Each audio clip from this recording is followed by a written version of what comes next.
Welcome back. We are today, or tonight, going to replace the Vanos Solenoids in my BMW 335. So this is going to be kind of a dual video. It's going to have a little water pump, thermostat, diagnostic, how to troubleshoot it. I had a little bit of an issue and I want to share that with you guys so it doesn't happen to you as well. So let's see what we got in the mail. Dog blanket. Package delivery.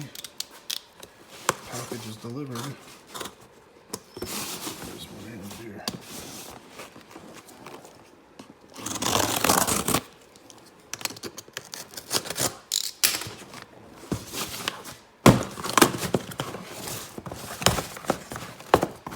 Alright. One, two. Nobody want to talk to you. Dog's trying to get super stuff. So these are not BMW OEM parts, and the reason I didn't get, because there was a few options.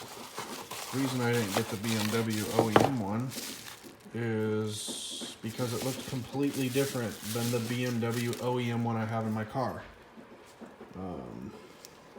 This looks exactly like the one I have in my car, and it's stamped BMW, the whole 9 yards, everything looks good.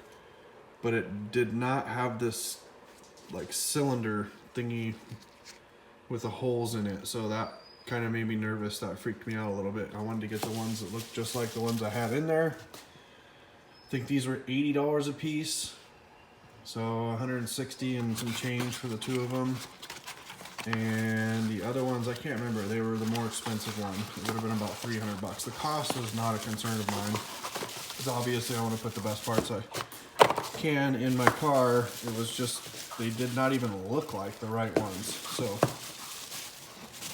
anyways, here you go. They look pretty good. Hopefully they fit, hopefully they work, and if they don't, we can all laugh at me. First, pull off the valve cover. I got bored. Modified mine a little bit. Surprisingly, it lasts too. Just 3M wrap. Yeah, I got really bored. Don't judge me. And as hot as this engine gets, it stays on there pretty good. I only have 2 of the bolts. Third one back there, I wouldn't put it in anyways because it's a pain in the ass. Well, it's pointless to take it off, so. One less thing to do. That bad boy off. Mine's a little sticky because I did the oil catch can. Just pretty simple. See where it's connected right there. That's a little bit of a bastard to get off. And that one's not bad. And I got it mounted right there. And Bimmer World, I added that sticker. Anyways, here we go. Vanos Solenoids, we'll get set up for that and should be quick and easy. So everybody's clear. Here's your top one. Little release clip right there. Push and pull. Bottom one, same, push and pull. I'm gonna do them one at a time, just because I can, and we'll go from there. Pull it out, take a look at what it looks like. I'm gonna put a rag down in here so nothing gets on the belts. I recommend that. You can do whatever you want with your stuff. So just like I mentioned, pretty simple. To press this, pull down. I've had these off once before. It's got a little bit of dust. These ones are really dirty on the connections, the green, the rubberized part. So I don't know, it's a little cleaner, a lot cleaner than it was. And then I'll pull off this top one here, and I cleaned it up pretty good. We'll take a look at that when I pull it out. Pretty simple. Get it on there, loosen it up. I like to go nice and easy, get it started. And then I'll use just the socket to finish it off. Once we got it loosened, we'll pull it out nice and easy. And the rag, actually, if you're gonna drop something, because my underpans are still on there, which I'm probably gonna take those off just because maybe get the engine some more air and as it gets hot, and watch for leaks if I have any. So got that pretty much all the way off. I'll finish it with my fingers here. Hope I don't drop it on camera, but if I do, I got a rag there just in case, but I got it. There you go. Pretty simple. This over here. And then we want to be careful when we pull this off because it's got a rubberized seal. And we don't want that rubberized seal to get hung up in the motor. If you turn it kind of back and forth, up and down, we'll loosen up the grip a little bit. Before we pull it all the way out, what I can notice already is the seal. The seal should be, oh, and it came out, there it is. Anyways, you get the picture. You can see in there, I cleaned mine up pretty good. The seal seats down in there. So, number one out. Take it over there and compare it to the, excuse me, it's like pretty cold here, but take it over here, compare it to this other one and see if it's even the right one. I don't know. Looks pretty good to me. It's my old one. Cleaned up the front of it. It's OEM BMW, I think. Unless I'm talking shit, which could be could be as well. I could have swore it had BMW. Oh, duh. Yeah, you can see the little BMW logo right there. So, OEM and non-OEM. But still, I would probably say mid-grade quality. I did not get the OEM ones because they looked different. So, there you go. There's one of them. Pop that sucker in and go for the bottom one. You'll have to use this to turn it side to side on the bottom one and the top. The last time I took them out, it just lined up perfectly, but the bottom one didn't want to line up with the bolt very well, so kind of just finagled it around. Most importantly, we know we got the rubber grommet out of there. Sometimes you can take a pick tool and get it out. When I originally pulled them out, they stuck in there, so yours will probably do the same. So just slide this back in there.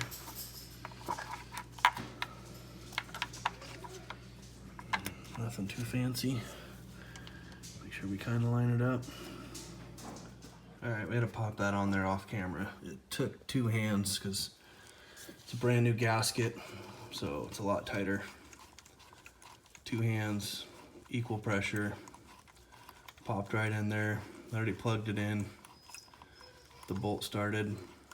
It lined right up for the most part. Didn't really have to turn it left to right. Already plugged it in. I mean, just like I said, you don't even have to depress that, just slides right in. Set it up to tighten it up. And these were hand tight.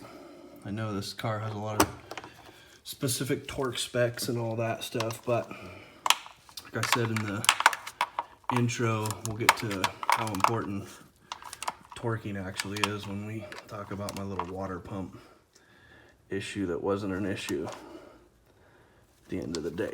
And for the bottom one, it's pretty simple. Line it up, get it going. I'm do it by hand from there. It's because I like it better. Sorry, I'm trying to do all this and record at the same time. Get most of the way out. We're gonna take it the rest of the way out by hand. You can't really see anything down in there. Just don't really want to drop it. So keep all 3 of my fingers on there. Boom. Got it. All right. Push down, release. Came right up. Tuck that. Go tuck it wherever you want to tuck it. This guy back and forth a little bit and bring him out nice and easy. So this one, the gasket stayed inside of it, so Nice and easy. Take this one on the workbench. Okay, this one was, I believe this little grommet was nice enough to stay in there. Yep. I just hooked it with my finger. I brought my pick tool over here just in case, but it just came right out, and yeah. Surprisingly, it smells like fuel. So I don't know. To do a little research to see if that's normal, but we'll see. Also put some new ignition coils on there. Eldor. So quick and easy, real quick and easy. Just pop this guy up here, put a socket in the hole if you want to, and pull up, boom. Took me a few minutes each side. So got a brand new valve cover and valve cover gasket on this car, because when I bought it, it leaked pretty heavily. So, well, it leaked enough you could smell it inside the cab, and a couple other things. So upgraded the vacuum lines and charge pipe and catch can, and I just did an intercooler too, an ARM intercooler. They sent studs to extend the studs, but it bolted right up to the factory setup. I had just done the water pump and thermostat, so yeah, we'll get to that. Let me go grab the other Vanos solenoid, pop that on there, and alright guys, before I install this Vanos, I realized there was a little bit of exposed wiring down there. So I'm gonna focus, there you go.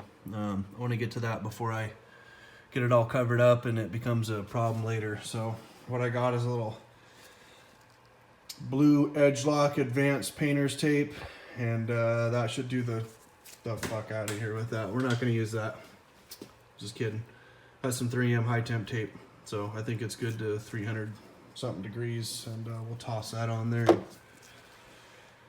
We'll go from there. All right, wasn't my best wrap job, but it's covered for now. Kind of see it. Pop this guy in there and should be good to go. Kind of gotta get in there at an angle. Oop. Trying to watch the camera and do this at the same time. So get him in there. I like to get him semi lined up. You can see the seal still there before I. Oh gosh, I'm not even showing you. All right, we may have to do that with two hands again. Thing looks semi lined up. Let's see if I can get it. Son of a bitch, it's hard. There we go. Hopefully you heard that. That means good. That noise means good. It looks like it's off just a hair, but we can rotate that down just a smidge. There we go. That felt like it was, felt like the ticket. So hopefully you guys heard that. Engage, new seals. Oh, what's that? Oh, that's why. A little burnt and crusty. It's the part I taped over. Throw that out. All right, we got that in there. Got the bolt started. Get that pretty much hand tight for now. Bring this bad boy around. And sorry for the video quality here. Gonna bloop. Hopefully you heard that. The click, not the bloop. But that guy on there. Tighten down. So new Vanos Solenoids, BMW math. That's probably an extra 3,000 wheel horsepower. That, stickers, and a spoiler. That's where you get most of your horsepower out of these. That's my story, I'm sticking to it. So it's in the manual somewhere. All right, so we got that pretty tight. Not overly tight. Good to go. Double checking everything. Pull the rig out. Everything looks good. Wires look good. Everything's plugged in. So we should be good to go.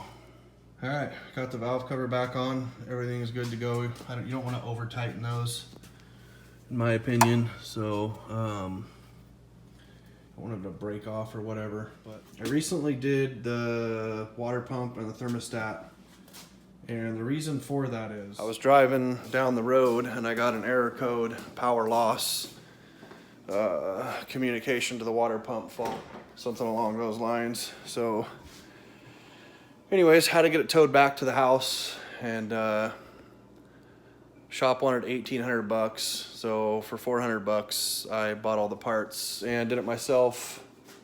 And I ended up spending the difference of that $1,800 on the intercooler, ignition coils, and some of the tools to go along with it. It was like 1 Torx is all I used. And a good socket set, actually, and some ramps. I got the ramps and all that stuff. But the moral of the story is, it's kind of embarrassing to say this, I don't necessarily know that the water pump was out. And the reason is I lost the footage. I had really good footage of me going through everything, installing everything. It took me, my car's lowered, I put it on ramps. It took me about 4.5 hours. I mean, it's a bitch. You have to take apart, you have to take the fan out, you have to drop the intercooler, you have to, hydraulic lines down there, some steering rack stuff you have to pull off, the whole underbelly, and then the transmission or the oil pan cover, the steel guy that's underneath there. I can't remember which one it is. So you can get both your hands. Mine's the XI, so it's got way more going on in the front. And I mean, it's got a fat ass too. But anyways, it's got a lot going on in the front. Well, I did all that. I troubleshot the battery as well, and I'll take you through that. lighting in here, but get this little tool kit and the little battery jumper thingy out of there. Pull this off. So if you're troubleshooting your battery, or if you get any of those faults and you're going to troubleshoot your battery, you pop this little cover off, and then there's a bunch of legs, or whatever you call them. You want to test all those across. I think 3 of them are plugged in, because you have 2 pass-through ports over there. I believe 1's starter and 1's auxiliary. So you pop this little cover off, these little aluminum deals, super easy. Put your amp meter on there. If you're running 12 across, you're fine. It's probably your water pump. The reason I say probably is because I was running 11 across, which is fine. I don't drive the car that often. 12's best. 12 or 12.2, 12.6, something along those lines. Anyways, when I pulled this battery out, the whole entire battery compartment, there's probably a gallon of water in here. And I went through the trouble, heartache, and pain of replacing all that stuff before I troubleshot it accurately. But when I pulled this battery out, there was probably 10 years worth of water in there, and those poles were all rotten, and all the eyelets to the power pass-throughs were all just gone, corroded. The bolts you could pretty much see through. So I pulled this out. I had the battery serviced, crimped new ends on the end. This piece right here is like 300 and something bucks, which is silly because I went to my local battery store. They serviced the battery for free, and they gave me the copper ends for free as well. So I cleaned that all up. I had really good footage, like I say. These 2 bolts here to pull this little brace off, but got it all super clean, drilled a hole in there, put dielectric grease around all the ends, new bolts, new caps, heat shrinked all of it, all super clutch, really clean in there, and then put it all back together, primed the coolant system, boom, fired right up, drove like a dream. So stoked on that. I'll consider the water pump and thermostat preventive maintenance, but all that happened because of this. You can see that gap right there. It's probably 1/2 of an inch. I put silicone in it for the time being, so every time I wash the car, the water ran down here. When you wash these, if you don't see a water stream streaming out the back, water's going in there, I can guarantee it. This is my battery side. I did the same thing. All the water is going back in behind the taillight and filling the compartment. And with this car being old, that was probably going on for quite some time. I could tell by the rust and the condition of all that crap that was in there that was exactly what was going on. So anyways, with all that going on, it just was rotten. Like the ends were completely gone, but we got that fixed and everything checked out. Everything is good to go. The reason I did the Vanos Solenoids is at first I thought the car had turbo lag because when I got it, it drove like a brand new car. So everything was good. Everything was good to go. And then I put the JB4 on it. I did that myself. I don't know why I don't do DIY or DIY or whatever they're called. Probably because I don't have the best camera. This is my iPhone. Oh, that's my train of thought. After the JB4, I noticed a couple hundred miles I put on the car, it started like hesitating when I was taking off. And at first I thought it was turbo lag, and I'm thinking, no, twin turbo. You know, it may have a little lag. I'm not 100% positive, but I lost a few races in Mexico because the lag was just stalling the car out. Like, it was pissing me off. Like, I almost, after everything I've done to this car, I almost said, fuck it, I'll get a different car. But this car's not going to get the best of me, okay? Period. So I did a little bit of research. Nothing was like labeled accurately on YouTube for me to do the research. Like, what I would call it is hesitation. You go to take off and it's just lagging, and then finally takes off, and you know, you could do turbo lag or whatever. Anyways, I finally found a video, and I didn't notice my idle wasn't bad. Like, my idle would go up and then come down a hair, but not enough to be like, and when it was cold, not enough to be like, huh, something's wrong with the idle. So the idle combined with the lag, Vanos Solenoids. So I pulled them out, I cleaned them, done. Drove like a dream. Some people get 3 hours, which I got about 3 hours out of mine before it started acting up again. Some people get 3,000 miles or whatever it may be. Cheap insurance, cheap and easy part to install. So that's what I did. So that's how I narrowed it down. I cleaned them, everything was good to go.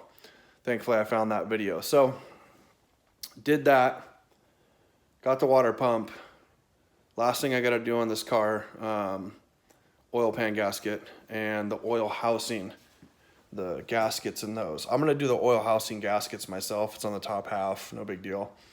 The bottom portion, I don't necessarily have the tools here for that.